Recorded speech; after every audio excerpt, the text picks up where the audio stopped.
Salut les bavards! Parsec et Moonlight sont deux applications gratuites de cloud streaming. Aujourd'hui, on va comparer ces deux solutions pour voir laquelle est la mieux et pour quel usage. Parsec est plus une solution de cloud streaming destinée à un usage professionnel, notamment avec une offre que vous avez peut-être entendu parler, Parsequare. De base, il vous permet d'accéder à un streaming à faible latence pour du gaming, mais aussi avoir un usage professionnel avec un excellent rendu colorimétrique au format 444. Parsec est notamment très utilisé chez les gros éditeurs de jeux pour faire tester leur dernière licence avant une sortie officielle. Moonlight, quant à lui, est un logiciel open source développé par Nvidia qui va vous permettre d'afficher vos jeux à très haute résolution et à très haute fréquence. Au premier abord, je dirais que Moonlight est un client plus léger que celui de Parsec. Si vous êtes nouveau sur la chaîne et dans le monde du cloud gaming, moi c'est Bavarnold et vous retrouverez ici toutes les informations utiles pour bien utiliser une solution de cloud computing ou gaming, en plus de vous proposer tout le matériel compatible, ordinateur portable, PC gaming, accessoires gaming, tout ça à un faible coût avec le meilleur rapport qualité-prix. Plus récemment, grâce à vous, on a atteint le cap des 3100 abonnés et je voulais vous en remercier. Pour la prochaine étape à 4000 abonnés, j'ai bien évidemment besoin de votre soutien, que ce soit sur YouTube ou sur le Discord officiel des Bavards. Alors n'oubliez pas de vous abonner et de nous rejoindre sur Discord. Avant de commencer, il faut bien évidemment que je vous parle de la configuration et du setup que j'ai utilisé pour bien comprendre que les résultats que vous voyez à l'écran sont plutôt fidèles à la réalité, à quelques nuances près. Pour commencer, je me suis procuré le boîtier d'acquisition de chez Elgato, la Cam Link 4K qui permet d'enregistrer en 1080p à 60 images par seconde, mais aussi en 4K à 30 images par seconde. Si vous voulez aider la chaîne des Bavards pour débloquer le modèle suivant, n'hésitez pas à utiliser les liens d'affiliation directement en description. C'est gratuit pour vous, mais ça aide à débloquer des nouveaux produits à présenter et à utiliser sur la chaîne.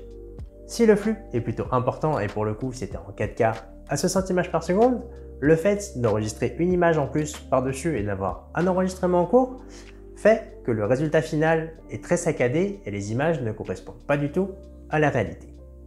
Ensuite, plus classiquement, j'ai fait tourner Parsec et Moonlight directement sur mon PC gaming avec toutes les améliorations qui sont aussi disponibles à la consultation après cette vidéo. Pour vous résumer ça rapidement, j'ai un processeur i7 6700HQ, 32 Go de mémoire vive, ainsi qu'une GTX 970M couplée à une RTX 2060 en iGPU. Avec ces paramètres, on est prêt à lancer un premier benchmark. J'utilise une carte spéciale sous Overwatch qui permet d'avoir des bons résultats et d'avoir une idée du rendu de ce que peut donner Parsec et Moonlight en même temps. Vous le voyez actuellement sur votre écran, en termes de fluidité avec Parsec et Moonlight, on est à plus de 60 images par seconde avec la machine distante, en plus d'avoir une qualité d'image plutôt nette et fluide.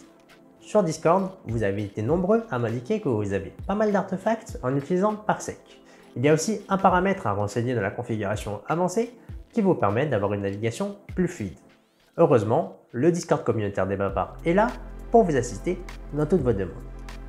Sur le haut de votre écran avec Parsec, vous voyez que votre machine à distance a un temps d'encodage et votre machine qui va récupérer l'image a un temps de décodage du flux streaming.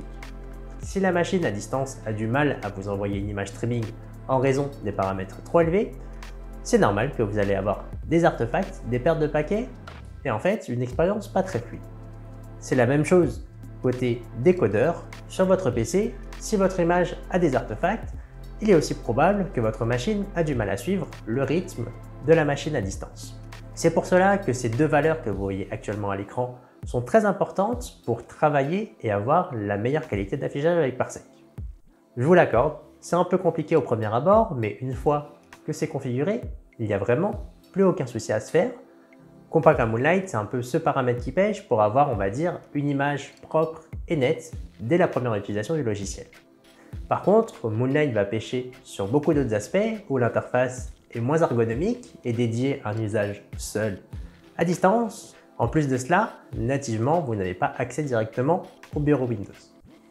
En regardant les délais d'encodage et de décodage, on constate que Moonlight se débrouille quand même plutôt bien grâce à son client léger qui est moins gourmand que celui de chez Parsec.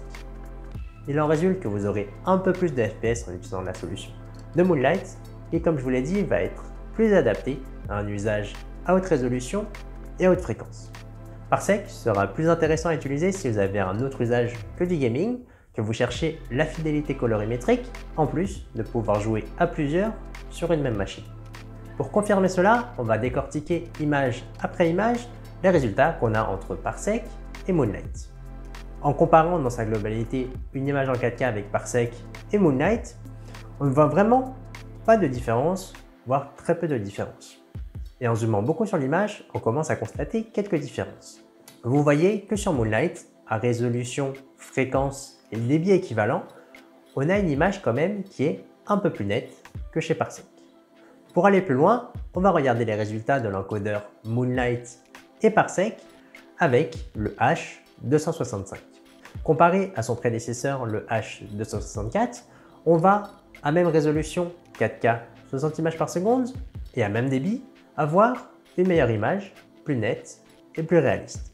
La contrepartie à cela, c'est que le matériel exigé pour décoder un flux en 4K à 60 images par seconde va être plus coûteux. Il vous faudra une machine plutôt récente pour que cela fonctionne très bien. En comparant les images de Parsec en H264 et en H265, vous voyez que la partie à droite est plus claire et plus nette. En termes de fluidité, c'est pareil, mais c'est juste que si vous avez une bonne machine, vous pourrez profiter de ces extra pixels, de cette extra netteté. Vous avez le même résultat avec Moonlight, et comme je vous l'ai dit, son gros avantage par rapport à Parsec, c'est que vous pouvez monter très haut en débit si vous avez une excellente connexion. Pour avoir des résultats cohérents, j'ai configuré Parsec et Moonlight de la même manière. Tout d'abord en utilisant l'encodage H264 qui est très bon lorsque vous avez un excellent débit. Si vous n'avez jamais entendu parler de Parsec, je vous invite vraiment à consulter les vidéos disponibles directement en description pour bien comprendre cette solution et bien la configurer. Il faut vous rendre dans la section Paramètres et aller dans l'onglet Client. Et vous cherchez la ligne où il y a indiqué H265 et vous appuyez sur Off. De cette manière, vous êtes sûr qu'il sera désactivé lorsque vous tentez de vous connecter à distance à votre machine. Pour la machine à distance, j'utilise une résolution en 4K à 60 images par seconde, en plus d'utiliser un débit d'encodage de 50 mégabits par seconde. Pour Moonlight, c'est pareil, il suffit d'aller dans l'option des paramètres, de sélectionner le 4K à 60 images par seconde et en plus de bien forcer l'encodage avec votre matériel pour bien utiliser la carte graphique et votre processeur, ainsi que d'activer le H264. Pour avoir une bonne expérience en H265, surtout dans des débits élevés, il est recommandé de faire très attention à ces chiffres, surtout le temps de décodage. Si vous dépassez les 12 millisecondes, ça commence vraiment à être très compliqué pour avoir une excellente expérience, plutôt fluide et proche de la réalité. C'est pourquoi, si votre machine ne supporte pas bien le décodage en H265 4K à 60 images par seconde, il faudra vous rabattre vers des résolutions inférieures, mais où vous pourrez monter jusqu'à 120 voire 140 images par seconde avec ces codecs. Pour conclure sur l'usage de Parsec ou de Moonlight, les différences visuelles au premier abord ne sont pas si flagrantes que ça. Pour moi, Parsec est la solution la plus simple à prendre en main avec le moins de configuration. Le seul souci, c'est qu'il faut trouver le bon paramètre pour éviter les artefacts dans les très hautes résolutions et les très hautes fréquences. Moonlight, quant à lui, est plus simple dans son utilisation pour du gaming où quand vous installez et que vous synchronisez votre machine avec, ça marche directement et l'image vous semble plutôt fluide puisque les paramètres automatiques se débrouillent plutôt bien. La grande force de Moonlight, c'est de proposer un client léger, à haute résolution, haute fréquence et haut débit. Par contre, pour les usages autres que gaming, pour avoir accès à votre bureau à distance, intégrer des jeux qui n'apparaissent pas dans le launcher au début, c'est plutôt compliqué et difficile à mettre en œuvre. Si vous avez apprécié cette vidéo, n'hésitez pas à m'en faire part dans la section des commentaires, à mettre un pouce bleu, à vous abonner et surtout, rejoindre le Discord communautaire.